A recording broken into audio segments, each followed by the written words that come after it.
Next, what we're going to see is like how to create a design surface, because right now if I select my surface and the corridor, if I go to the object viewer, and you can see this existing ground surface is actually overlapping, so it should actually go underneath the corridor.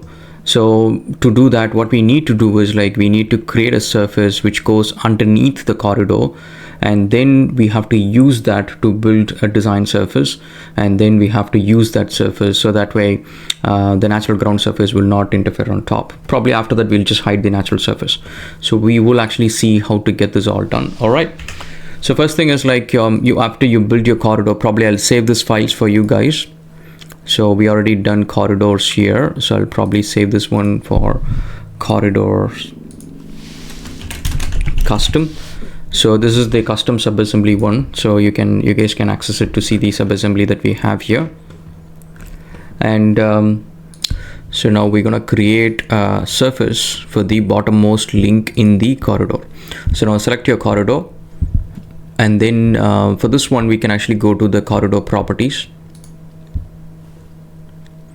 And from the corridor properties, you see there is an option for surface, and you can choose surface, and then you can choose to create a surface for the corridor, create corridor surface, and you can choose a style for it so we can visualize it.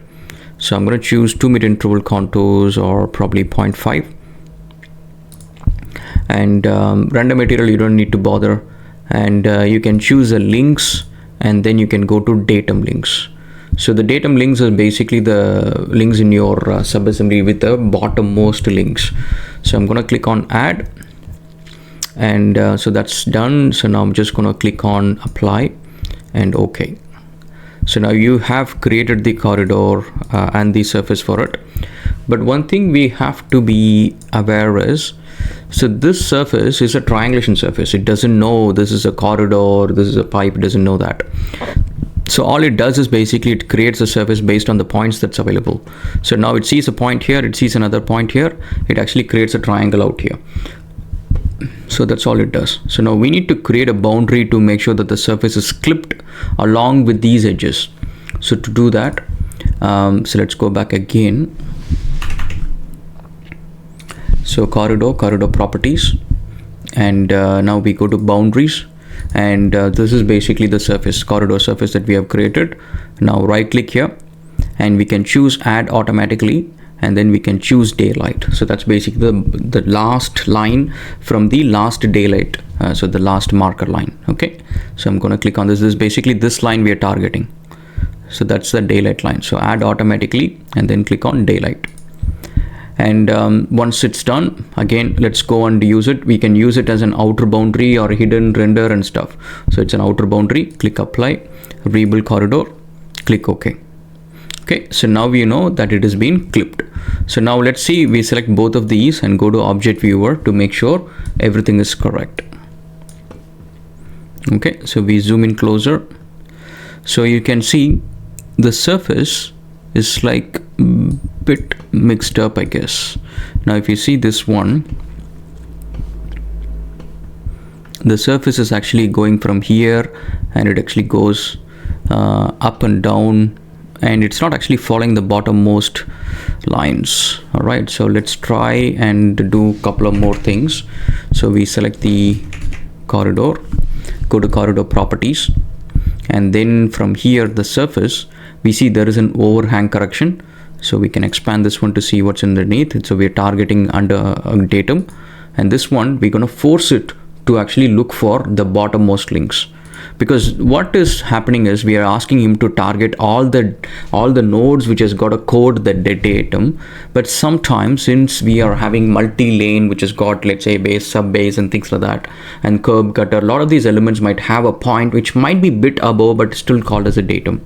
So we're just forcing it to go for bottommost links. Click OK, and let's select both of these, and then go to object viewer, select it,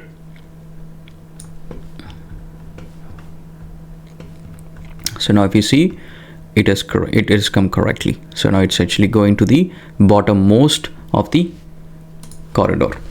So now this is done. So now the surface is created. So now what we're going to do is we're going to create a final surface. So I'm going to expand this one, right click here, click on create, and I'm going to call this as final surface. And then I'm going to choose this one as magenta, click OK, click OK.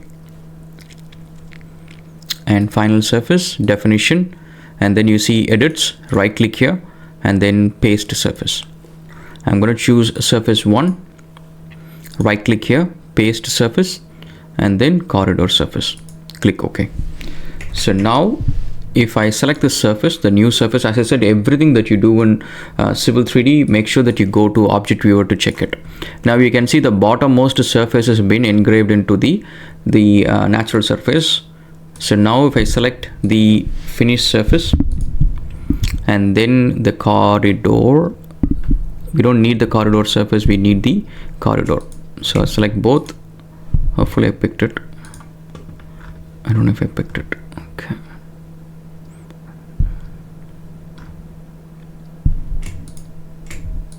Okay, so it's picked. An Object Viewer. So now we have a perfect corridor where the surface is not on top of the corridor. So wherever there is a cut, you can see there is a blue color is basically a fill, and anywhere other colors that you see, that is all the places we have cut through. Remember this place where it was actually over, the surface was on top of the corridor. Now you can see the corridor and the color is red. So that means we have cut through this now from the existing surface to build this one. Okay, so this is how you build corridor surface and the final surface.